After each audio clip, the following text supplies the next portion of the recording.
El título de esta predicación, hermanos, es Fieles hasta el fin. Si ustedes le apuntan y la guardan en el WhatsApp o en sus notas, pónganle. El título de esta predicación es Fieles hasta el fin y la cita que vamos a leer es Marcos capítulo 13. Marcos capítulo 13. Hermanos, estamos nosotros viviendo un acontecimiento que se ha repetido en otras ocasiones, pero nosotros no lo habíamos vivido. Y el acontecimiento al que me refiero es la guerra de Israel. Ya ven que está en las noticias. ¿Quién tiene la razón? ¿Es Israel el inocente o son los palestinos los inocentes? Es que los otros son de herencia musulmana y luego los cristianos se ponen en el lugar de Israel para defender a Israel porque Israel es el pueblo de Dios. Ahí está Jerusalén, que es el ombligo del mundo. Pues bien, hoy vamos a hablar, hermanos, de Marcos capítulo 13, que habla de la destrucción del templo en Jerusalén, y vamos a ver si nosotros deberíamos tomar partido en ese acontecimiento que estamos viviendo ahora. Marcos capítulo 13 va a hablar de la destrucción del templo. De una vez les adelanto algo. Este capítulo es un capítulo que se presta al sensacionalismo y la discusión de las personas, de que por un lado puede hablar de la destrucción del templo en Jerusalén y ya pasó, pero por otro lado vamos a ver versículos que parecen hablar del fin del mundo, no de la destrucción de Jerusalén, y de la venida visible de Cristo. Y luego vamos a ver en realidad qué nos enseña ese texto para nosotros. Abran su Biblia en Marcos capítulo 13 y vamos a comenzar diciendo lo siguiente. Hermanos, vamos a establecer un marco, ¿sí? Para interpretar este capítulo. El marco que vamos a establecer es, primero, el Señor Jesucristo habla de la destrucción del templo y le preguntan cuándo serán esas cosas. Y en segundo lugar, el Señor Jesucristo establece que todo esto que está contando acontecerá en esta generación.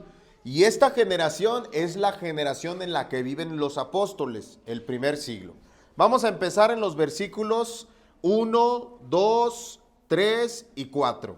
Dice así: Saliendo Jesús del templo, recuerden que en nuestras predicaciones anteriores estábamos viendo todo lo que aconteció mientras Jesús estaba en el templo. Recuerden que el Señor Jesucristo dijo que esa casa que iba a ser casa de oración se ha convertido en cueva de ladrones y Dios va a sustituir el templo de Israel por una comunidad que somos nosotros de oración y de perdón, ¿cierto? Luego dice el versículo 1, saliendo Jesús del templo, le dijo uno de sus discípulos: Maestro, mira qué piedras y qué edificios. Jesús respondiendo le dijo: ¿ves estos grandes edificios? No quedará piedra sobre piedra que no sea derribada. Y se sentó en el monte de los olivos, frente al templo. Y Pedro, Jacobo, Juan y Andrés le preguntaron aparte: dinos, ¿cuándo serán estas cosas? ¿Y qué señal habrá cuando todas estas cosas hayan de cumplirse? Pregunta: ¿a qué se refieren con estas cosas? Estas cosas es el acontecimiento de la destrucción del templo, ¿verdad? Eso es lo que le preguntaron. En Marcos capítulo 13, lo que le preguntaron solamente es la destrucción del templo. No le preguntaron otra cosa. Y nosotros vamos a hablar de lo que dice Marcos, no lo que dice Mateo, ni lo que dice Lucas, que también hablan de la destrucción del templo, pero no dicen lo mismo. Versículo 30, allí mismo, Marcos capítulo 13, versículo 30, dice: de cierto os digo que no pasará esta generación hasta que todo esto acontezca. ¿Qué es esto? Esto es lo que empezó a decir en el versículo 3 hasta el versículo 29. Entonces, retomamos el marco. Primero, el Señor Jesucristo promete la destrucción del templo. Le preguntan cuándo serán estas cosas y qué señal habrá antes que todas estas cosas acontezcan. El Señor Jesucristo contesta la pregunta y cuando termina de contestar la pregunta dice, todo esto, lo que ya dijo, acontecerá en esta generación. ¿Cuál es esta generación? La de los apóstoles, la del primer siglo, la del año 33 cuando el Señor Jesucristo está hablando, toda esa generación. ¿Cuál es nuestra generación? Esta del año 2023. Ya pasó. Lo que el Señor Jesucristo enseñó en Marcos capítulo 13 ya pasó, ¿cierto? ¿Cuál es la razón? Porque Él dijo, todo esto acontecerá en esta generación en la que Él está hablando, ¿sí? Ahora vamos a ver qué es lo que dijo. Fíjense bien, volvemos a la pregunta en el versículo 4. Dinos, ¿cuándo serán estas cosas y qué señal habrá cuando todas estas cosas hayan de cumplirse? ¿Se fijan que la pregunta es ¿cuándo y qué señal habrá? Pero las dos preguntas están esperando el tiempo y las señales del acontecimiento de la destrucción del templo. Vamos a ver cómo contesta el Señor Jesucristo. Primero, ¿cuándo y qué señal habrá? ¿Verdad? Son dos preguntas. ¿Cuándo y qué señal? Y el Señor Jesucristo lo va a contestar. Versículo 5. Jesús respondiéndoles comenzó a decir, mirad que nadie os engañe. Si usted acostumbra a rayar, subraye esa. Mirad que nadie os engañe. Es importante. Porque vendrán muchos en mi nombre, diciendo, yo soy el Cristo, y engañarán a muchos. Mas cuando oigáis de guerras y de rumores de guerras, no os turbéis, porque es necesario que suceda así. Pero aún no es el fin, porque se levantará nación contra nación y reino contra reino, y habrá terremotos en muchos lugares, y habrá hambres y alborotos. Principios de dolores son estos. ¿Qué es lo que dijo el Señor Jesucristo? Que antes de que acontezca lo que Él va a decir, habrá guerras y rumores de guerras, pero no es el fin. Es decir, que esas no son señales, ¿ok? Esas no son señales. Ahora, vamos a ir a la ironía de los ignorantes de la Biblia que repiten cosas de películas y de sus predicadores ignorantes. ¿No han oído que cuando hay guerras dicen, ahí están las señales del fin? ¿No han oído? Esa gente es ignorante de la Biblia e ignorante que repite cosas de sus predicadores ignorantes, porque no leen la Biblia. Porque si la leyeran, hubieran entendido que el Señor Jesucristo dijo que todo eso no son las señales del fin. Y al contrario, el Señor Jesucristo dice, no les crean. Por eso dice, mirad que nadie os engañe. ¿Qué es lo que ha pasado? Lo que ha pasado en nuestro presente es que todas esas personas que hablan de las señales del fin del mundo están siendo engañadas. Es lo que dice el Señor Jesucristo. Miren que nadie os engañe. Por eso Él se adelantó a decirnos esas cosas. Así que, hermanos, cuando ustedes escuchen que la guerra en Jerusalén o en Israel y todos ellos, y la de Ucrania y Rusia y la que sigue, no son señales antes del fin. ¿Está claro? No lo son. Vamos a seguir. Versículo 9. Pero mirad por vosotros mismos. Este es el segundo mirad. Y se va a repetir otro. Subráyenlo si acostumbran subrayar. Pero, fíjense, aquí hay un contraste. Pero mirad por vosotros mismos. Hay dos cosas que los discípulos de Cristo deben hacer con mirad. Primero, mirad que nadie los engañe. Pongan atención, porque la gente va a querer engañarlos. Y el segundo, mirad por vosotros mismos, porque algo va a suceder con ustedes. Dice el Señor Jesucristo, porque os entregarán a los concilios, y en las sinagogas os azotarán, y delante de gobernadores y de reyes os llevarán por causa de mí, para testimonio a ellos. Y es necesario que el evangelio sea predicado antes a todas las naciones. Pero cuando os trajeren para entregaros, no os preocupéis por lo que habéis de decir, ni lo penséis, sino lo que os fuere dado en aquella hora, eso hablad, porque no sois vosotros los que habláis, sino el Espíritu Santo. Y el hermano entregará la muerte al hermano, y el padre al hijo, y se levantarán los hijos contra los padres, y los matarán, y seréis aborrecidos de todos por causa de mi nombre, mas el que persevere hasta el fin, éste será salvo. Hermanos, lo que el Señor Jesucristo está diciendo aquí ya son dos cosas. Primero, ¿cuándo y qué señal habrá de la destrucción del templo? Y les dice, alguien los va a querer engañar. Miren que nadie los engañe, porque va a haber muchos acontecimientos que van a escandalizar a las personas. Ustedes no se dejen engañar. Pero va a haber otros acontecimientos que van a escandalizar a los siervos de Dios. ¿Y cuáles van a ser esos acontecimientos?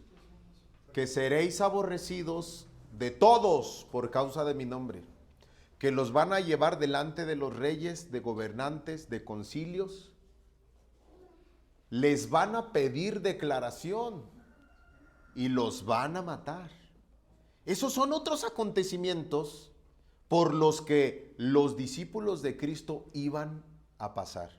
Recuerde que estamos hablando de la generación donde el Señor Jesucristo está hablando. Y allí, esos otros acontecimientos, el Señor Jesucristo dice, mirad por vosotros mismos. En otras palabras, lo que les está diciendo es que allí sí debían de poner atención. Porque iban a pasar por un acontecimiento, hermanos, donde de repente a un hermano de la iglesia se lo llevaron al concilio y había una preocupación por él. A otro se lo llevaron delante de los reyes y tiene que haber una preocupación por él. A otro lo están acusando falsamente y hay que ir a defenderlo. A otro lo están aborreciendo y hay que ir a resguardarlo, salvarlo, traerlo. O sea, lo que el Señor Jesucristo está diciendo es que debe haber una preocupación genuina por todo el sufrimiento que iba a haber. Es decir, tenían que ser amorosos y solidarios entre ellos. Porque la razón no iba a ser que la persona es hipócrita y por eso la están juzgando, o que el otro es bien criticón y deudor y le debe a toda la gente y por eso lo están aborreciendo. No es así, sino que tanto a uno como al otro lo están aborreciendo por ser cristiano. Y peor aún, hermanos, que los mismos familiares los iban a entregar a los concilios. Mire, el hermano entregará a la muerte al hermano. ¿Se acuerdan que hace tiempo hubo un partido de fútbol donde hubo muertos? Que se agarraron las dos barras, algo así, y hubo muertos, y hubo unos sangrientos bien feos, ¿no? Y luego sacaron la foto de todos los implicados, de los más sanguinarios. Y cuando vieron la foto, una de las mamás habló y dijo, mi hijo es uno de esos, está en mi casa, vengan por él. Pero fíjense, lo que está haciendo esa señora, eso pasó en las noticias. Lo que hizo esa señora fue entregar al malhechor, al delincuente, al criminal. Y aquí es diferente.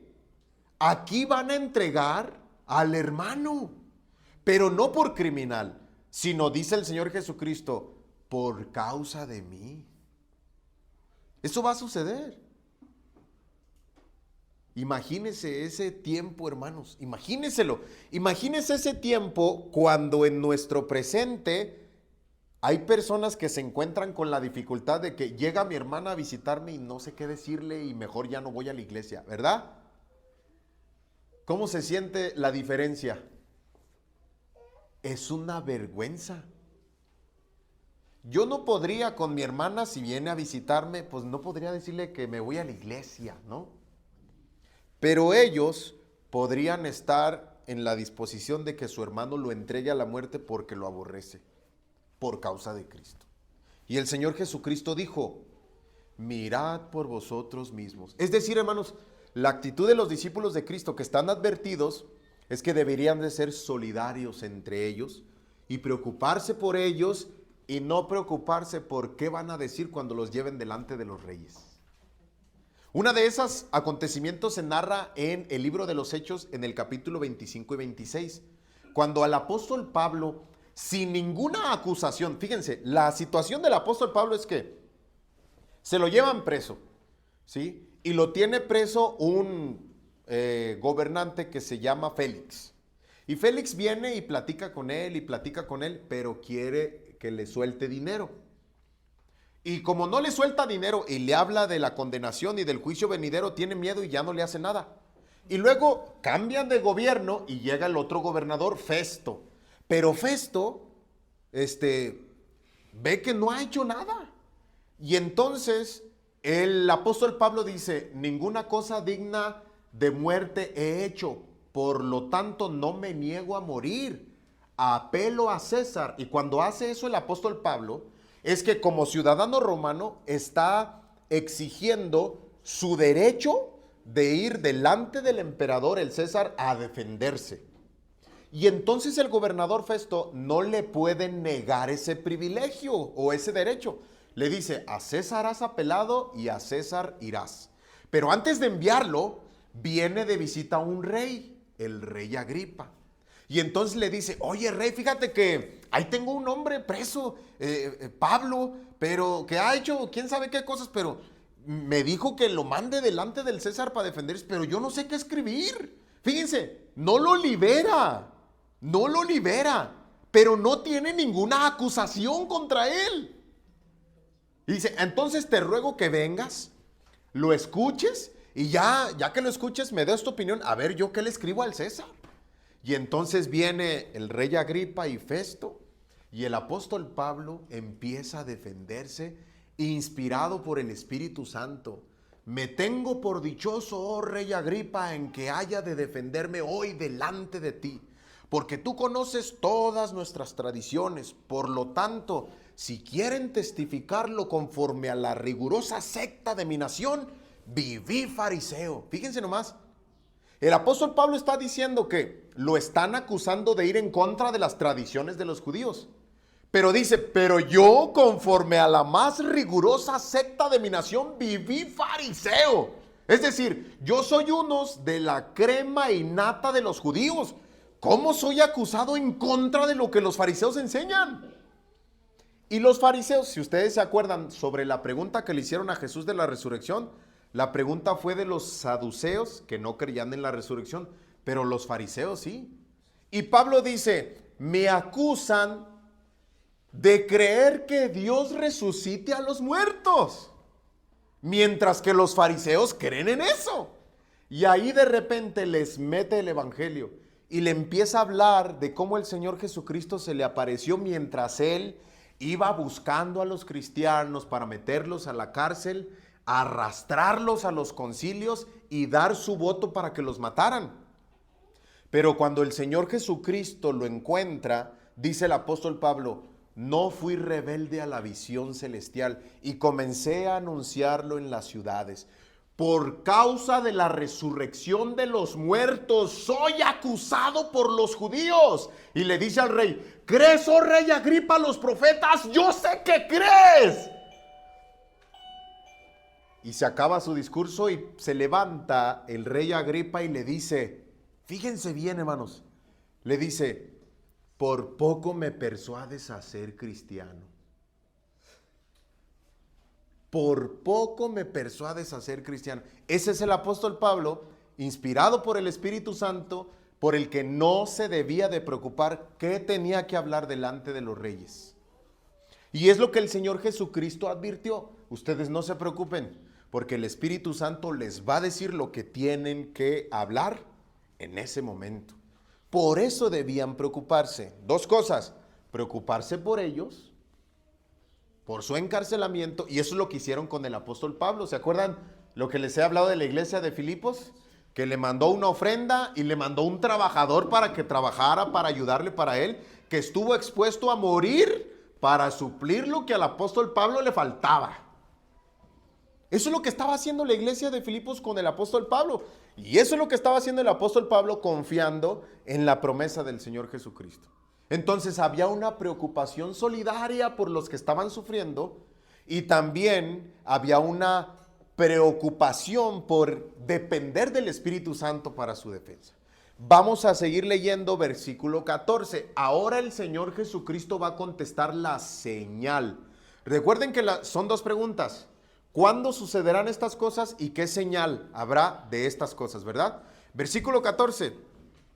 Pero cuando veáis la abominación desoladora de la que habló el profeta Daniel,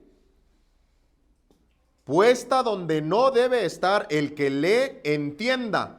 Entonces los que estén en Judea huyan a los montes. Fíjense bien, aquí está la señal. La señal de la destrucción es cuando veáis la abominación desoladora de que habló el profeta Daniel, puesta donde no debe estar, el que lee entienda. Fíjense bien, está dando una pista, está dando la señal. No todos la van a entender, pero el que lee intente entender. ¿A qué se referirá con la abominación desoladora? Daniel capítulo 9, versículo 27, Daniel habló de la destrucción del templo de Jerusalén, de los sacrificios y del sacerdocio. Dice, fíjense bien, Daniel 9, 27, y por otra semana confirmará el pacto con muchos.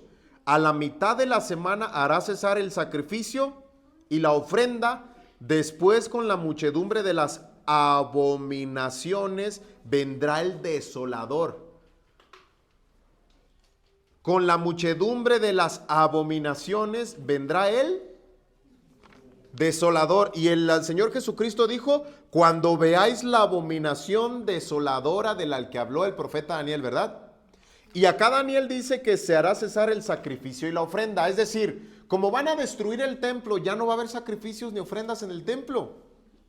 Esa es la abominación de la desoladora. Cuando Jerusalén iba a estar rodeada de ejércitos, hermanos. Fíjense lo que dice el Señor Jesucristo. Esta es la señal. Cuando veáis la abominación desoladora de que habló el profeta Daniel, puesta donde no debe estar, entonces los que estén en Judea huyan a los montes. ¿Qué tienen que hacer los discípulos de Cristo cuando vean la abominación desoladora? Otra vez, ¿qué tienen que hacer los discípulos de Jesús cuando vean la abominación desoladora? Huir a los montes. Y no solo eso, dice, el que esté en la azotea no descienda a la casa ni entre para tomar algo de su casa, y el que esté en el campo no vuelva atrás a tomar su capa. Mas hay de las que estén en cinta y de las que críen en aquellos días. Orad pues que vuestra huida no sea en invierno. Subrayen, orad pues que vuestra huida no sea en invierno. También es importante esa frase. Orad pues que vuestra huida no sea en invierno, porque aquellos días serán de tribulación, cual nunca ha habido desde el principio de la creación de Dios, que Dios creó, hasta este tiempo, ni la habrá. Y si el Señor no hubiese acortado aquellos días, nadie sería salvo. Mas por causa de los escogidos que Él escogió, acortó aquellos días. Entonces, si algunos dijere, mirad, aquí está el Cristo, o mirad, allí está, no le creáis. Porque se levantarán falsos cristos y falsos profetas y harán señales y prodigios para engañar, si fuere posible, aún a los escogidos. Mas vosotros mirad, os lo he dicho antes. ¿Se fijan? ¿Qué tiene que hacer el discípulo de Cristo cuando vea la abominación desoladora? Huir. Y hay muchos cristianos, hermanos, ¿ustedes sabían que hay muchos cristianos que creen que Jerusalén va a ser reconstruida y el templo? O sea, hay muchos cristianos que creen que el templo de Jerusalén va a ser reconstruido y que desde ahí Jesucristo va a reinar en la tierra.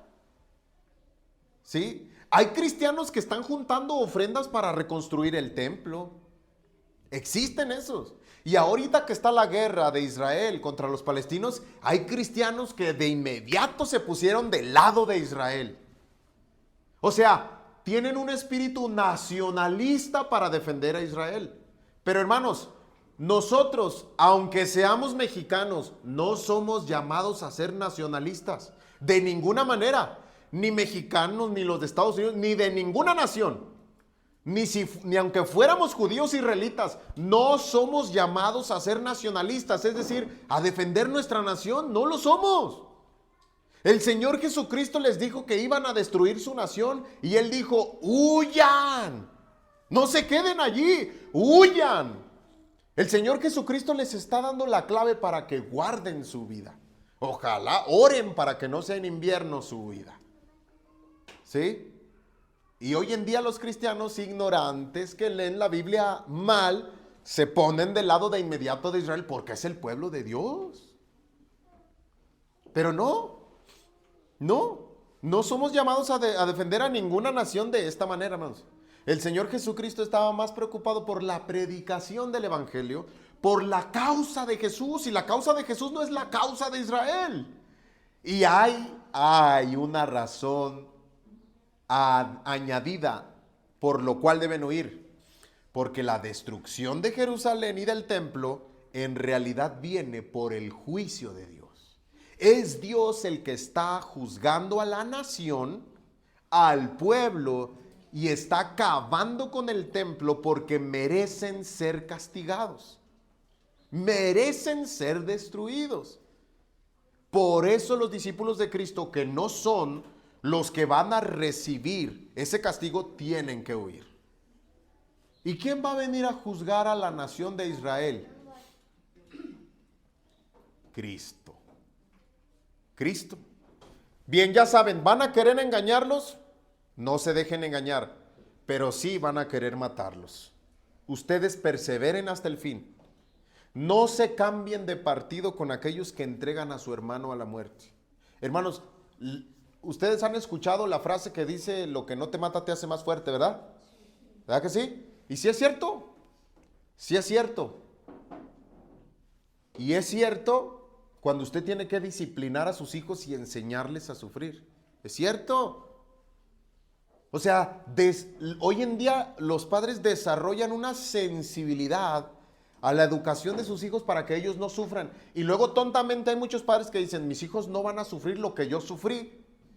Y entonces los maleducan. No los educan. El sufrimiento va a venir. Y es necesario en cualquier gente. Porque por medio del sufrimiento las personas son formadas, son disciplinadas, se vuelven trabajadoras, salen adelante, también construyen su futuro por medio del sufrimiento. Y esto es por lo que ellos iban a pasar, iban a sufrir. ¿Qué dice el Señor Jesucristo? Persevera, persevera. ¿Te van a matar? Persevera hasta el fin. ¿Te van a entregar? Persevera hasta el fin. Y los que no quieren perseverar, hermanos, son los que ven sufriendo a su pariente y ya no quieren que sufra. O sea, es doloroso. Es doloroso. Ustedes conocen el caso de Job, ¿verdad? Job, que era íntegro, perfecto, recto, temeroso de Dios y apartado del mal, que el Dios delante de Satanás se para el cuello y le dice, ¿ya viste a mi siervo Job? Satanás viene y le quita todo lo que tiene y le dice, ¿ya viste a mi siervo Job? Que ya le quitaste todo y no ha dicho nada contra mí. ¿Cuáles fueron las primeras palabras de Job? Jehová dio, Jehová quitó, sea el nombre de Jehová bendito. Luego viene Satanás y ataca su piel. Y su mujer, indignada y viéndolo sufrir, le dice, ¿aún retienes tu integridad? Maldice a Dios y muérete. Y es cuando Job le dice, como suelen hablar las mujeres fatuas, has hablado. O sea, el sufrimiento dobla a las personas. Los dobla. El Señor Jesucristo dice, persevera. Persevera en el sufrimiento. Persevera en el sufrimiento. Y luego viene ahora sí el juicio. Versículo 24 en adelante. Pero en aquellos días, después de aquella tribulación, el sol se oscurecerá y la luna no dará su resplandor, y las estrellas caerán del cielo, y las potencias que están en los cielos serán conmovidas. Entonces verán al Hijo del Hombre que vendrá en las nubes con gran poder y gloria. Y entonces enviará sus ángeles y juntará a sus escogidos de los cuatro vientos, desde el extremo de la tierra hasta el extremo del cielo. ¿Qué óboles? ¿No parece eso el fin del mundo? Miren para allá, se ve luz, ¿verdad? ¿Por qué creen que hay luz allá afuera? Porque hay sol. Y aquí dice, el sol se oscurecerá y la luna no dará su resplandor y las estrellas caerán del cielo. Eso quiere decir, pareciera que ya no iba a existir el sol como hoy lo vemos, ¿verdad? O sea que sí parece ya el fin de todo. Pero lo que yo les tengo que enseñar, hermanos, es que este tipo de acontecimientos ya han sucedido antes y siempre se refieren al juicio de Dios, siempre. Siempre se refieren al juicio de Dios. Ahora, fíjense bien, lo que hay aquí son 4 cosas. Es el sol, la luna, las estrellas y las potencias del cielo, ¿verdad? Son 4 cosas. En la antigüedad, el sol, la luna y las estrellas, ¿qué eran? Dioses. El sol, la luna y las estrellas eran dioses. Y luego el cuarto, las potencias del cielo. Lo que está diciendo aquí Marcos, o lo que está diciendo el Señor Jesucristo, es que es una señal de un cambio de poder. Es el reinado de Dios definitivo sobre la destrucción de Jerusalén o de Israel. Es su destrucción definitiva. Ya se acabó. Y esto ya pasó con Babilonia, ya pasó con los asirios, ya pasó con Jerusalén una vez y aquí está prometido, ya pasó con Egipto y aquí va a pasar con Jerusalén. Miren, acompáñenme a abrir su Biblia, por favor, en Isaías capítulo 13. ¿Qué dice su encabezado en su Biblia? Isaías capítulo 13. Profecía contra Babilonia. Es decir, hermanos, que Dios va a juzgar a Babilonia, ¿sí? Por su crueldad, porque merece el juicio, pero va a ser otra nación quien venga a juzgarla. No, va a ser Dios el que lo va a juzgar. Sí, y también otra nación. Si ustedes no han leído muy bien la Biblia, hermanos, ustedes deben ver esto. Cuando Dios dice que viene a juzgar a una nación, viene Dios a juzgar una nación. Pero lo visible son ejércitos de otras naciones, como aconteció con Jerusalén. Fíjense cómo empieza el versículo 1. Profecía sobre Babilonia revelada a Isaías, hijo de Amós, ¿verdad? Fíjese cómo dice el versículo 4 y 5. Dice, estruendo de multitud en los montes como de muchos pueblos, estruendo de ruidos de reinos, de naciones reunidas. Jehová de los ejércitos pasa revista a las tropas para la batalla. Vienen de lejanas tierras, de los postreros de los cielos, Jehová y los instrumentos de su ira para destruir toda la tierra. ¿A cuál tierra iban a destruir? No, aquí dice a toda la tierra. ¿Verdad que sí?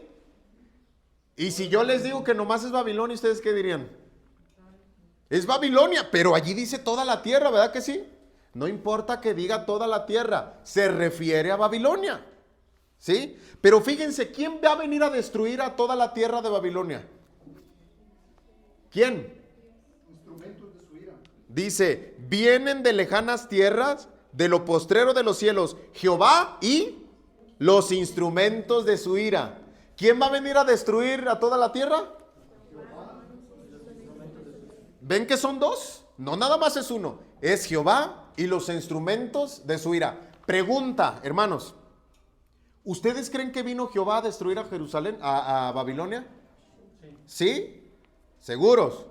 Porque la Biblia nomás habla de la venida de Cristo una vez y luego por segunda vez. ¿Esta sería entonces que Dios viene varias veces o qué? Porque la gente en Marcos capítulo 13 se hace bolas. A ver, entonces, ¿cuántas veces va a venir Jesús? Definitivamente el Señor Jesucristo prometió regresar por su pueblo y juzgar a todas las naciones, chicos, grandes y pequeños, y a los muertos. Una sola vez. Pero cuando el Señor habla de juzgar a las naciones, Él sigue viniendo. Vino a juzgar a Babilonia, vino a juzgar a Egipto, vino a juzgar a los persas, juzgó a los griegos, juzgó a Roma y juzga a Jerusalén. Y no hay problema en que venga a juzgar. Ninguna de esas venidas es la venida definitiva por su pueblo y resucitar a los muertos y juzgar a los muertos. Ninguna. Pero de que vino. Aquí dice que vino. Viene Jehová y los instrumentos de su ira, ¿verdad que sí? Ahora leamos el 9. He aquí el día de Jehová viene, terrible, y de indignación y ardor de ira para convertir la tierra en soledad y raer de ella a sus pecadores. Por lo cual, ¿qué dice? Las estrellas de los cielos y sus luceros no darán su luz, y el sol se oscurecerá al nacer, y la luna no dará su resplandor. Y castigaré al mundo por su maldad y a los impíos por su iniquidad, y haré que cese la arrogancia de los soberbios, y abatiré la altivez de los fuertes. ¿Se fijan que es un lenguaje de juzgar a toda la tierra, hermanos? Porque acá ustedes van a encontrar que va a venir y apartar a sus escogidos de de un extremo de la tierra hasta otro extremo del cielo. Luego dice el versículo 17, he aquí yo despierto contra ellos a los medos, que no se ocuparán de la plata ni codiciarán oro. ¿Quiénes son los medos? Los instrumentos de la ira de Dios para juzgar. Ellos son sus instrumentos. Entonces, ¿qué vimos en Isaías? Vimos que cuando Dios habla de juzgar a una nación, dice que Él viene. Él viene a juzgar a una nación. Y también dice que el sol se oscurece, la luna no da su resplandor y las estrellas también se oscurecen, ¿verdad que sí? Lo mismo aparece en Marcos capítulo 13. Ese lenguaje es la descripción del juicio de Dios y de la venida de Cristo a juzgar a su pueblo Israel. Es ese el lenguaje. Otra vez dice el versículo 24, vamos a leerlo. Pero en aquellos días, después de aquella tribulación, el sol se oscurecerá y la luna no dará su resplandor, y las estrellas caerán del cielo, y las potencias que están en los cielos serán conmovidas. Entonces verán al Hijo del Hombre que vendrá en las nubes con gran poder y gloria. Y entonces enviará sus ángeles y juntará a sus escogidos de los cuatro vientos, desde el extremo de la tierra hasta el extremo del cielo. Pregunto yo, ¿para qué va a juntar a sus escogidos de los cuatro vientos?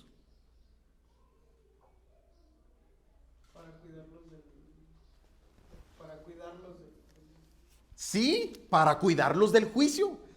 Todo eso aconteció cuando Dios destruyó a las otras naciones. También apartó a sus escogidos, hermanos.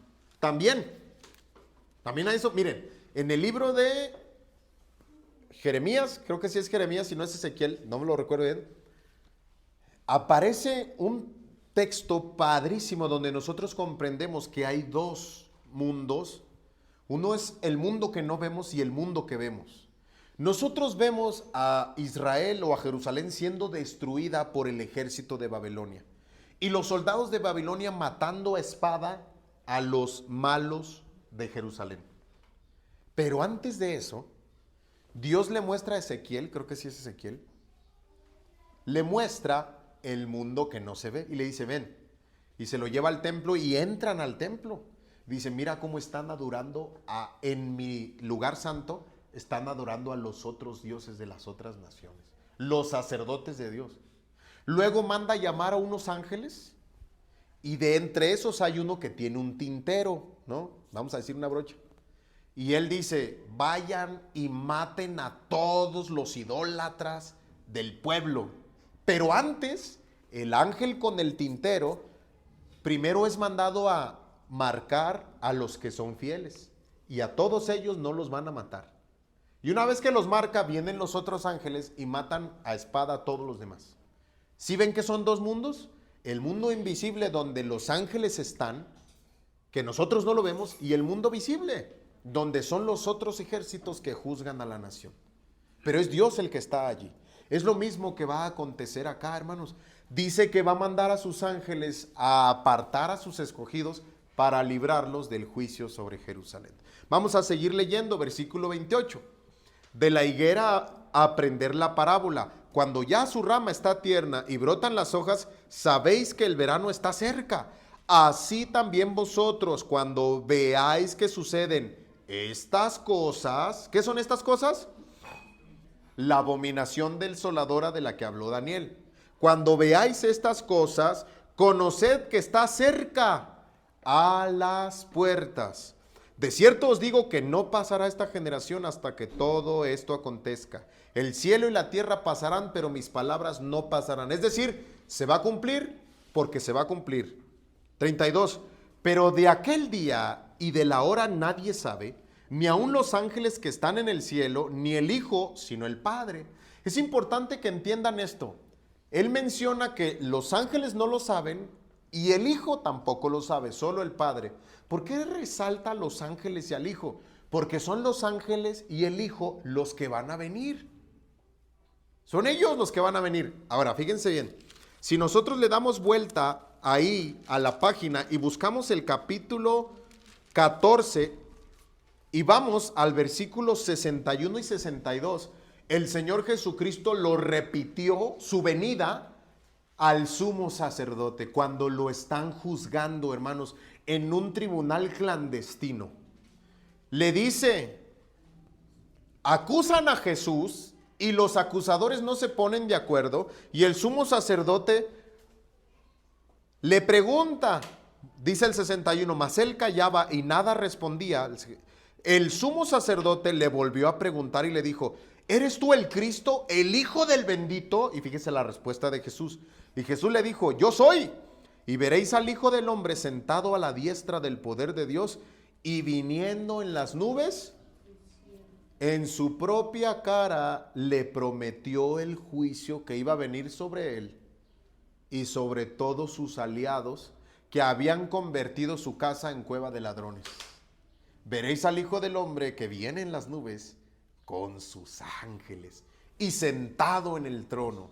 ¿Se acuerdan que dijo que el sol no dará su resplandor, la luna se oscurecerá y las estrellas caerán del cielo y las potencias del cielo serán conmovidas? Porque era el Señor Jesucristo que iba a sentar en el trono delante de Dios. Luego dice a los discípulos, versículo 32, pero de aquel día y de la hora nadie sabe, ni aun los ángeles que están en el cielo, ni el Hijo, sino el Padre. Versículo 33, fíjense cómo aquí repite las cosas que yo les dije que subrayaran. Mirad, velad y orad, porque no sabéis cuándo será el tiempo. Mirad, velad y orad, porque no sabéis cuándo será el tiempo. Es como el hombre que yéndose lejos dejó su casa y dio autoridad a sus siervos y a cada uno su obra y al portero mandó que velase. Nosotros no somos ninguno de esos, sino el portero. ¿Qué mandó que hiciera el portero? Velase. Velad pues, porque no sabéis cuándo vendrá el Señor de la casa, si al anochecer, o a la medianoche, o al canto del gallo, o a la mañana, para que cuando venga de repente no os halle durmiendo. Y lo que a vosotros digo, a todos digo. ¿Cómo termina? Velad. Velad. ¿Qué tenían que hacer los discípulos? Velad.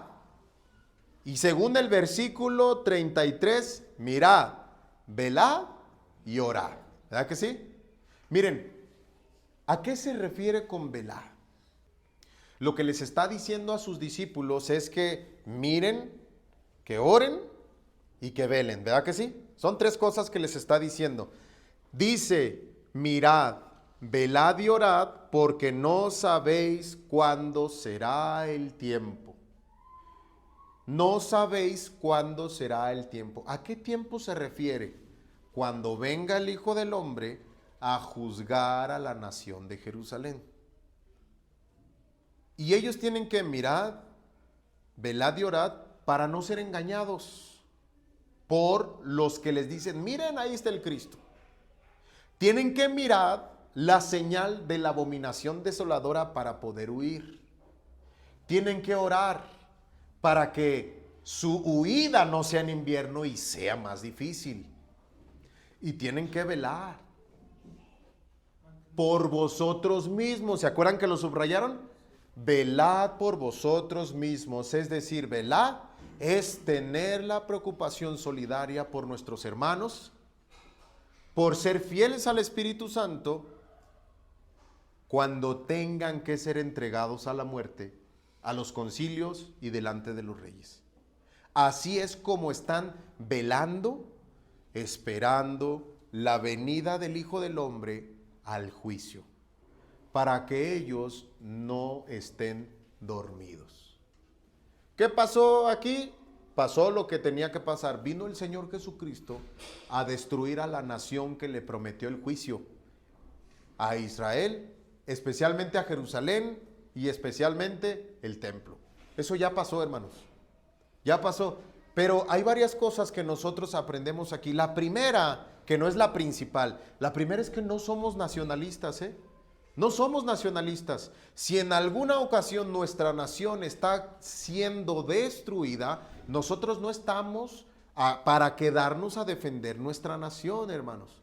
Nosotros estamos por la causa de Cristo, la misión del Evangelio, recuperar este mundo para Dios.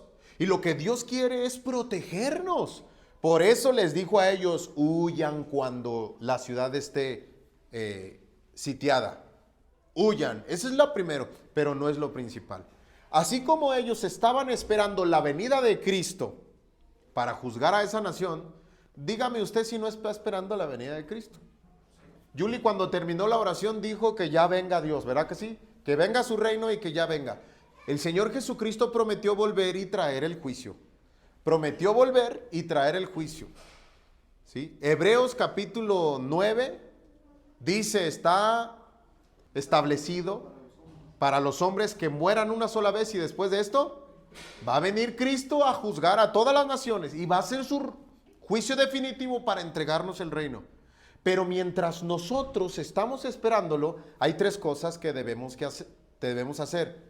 Mirar por vosotros mismos. Es decir, si conocemos hermanos que están pasando por causa de Cristo el sufrimiento, debe haber una preocupación solidaria, hermanos.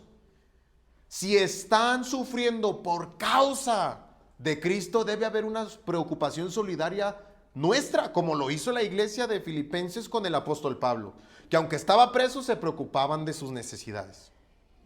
No sabemos si nos vaya a tocar, hermanos. El apóstol Pablo dijo que los que quieran vivir piadosamente en Cristo Jesús padecerán persecución. Si nosotros no estamos en persecución, ¿por qué será? Pero si viene, tenemos que mirar por nosotros mismos. Tenemos que orar. No porque nuestra huida no sea en invierno, sino porque el Señor Jesucristo, al destruir el templo en Jerusalén, nos convirtió a nosotros en el sustituto. Una sociedad, una iglesia de oración. Orad por vosotros mismos también. ¿Sí?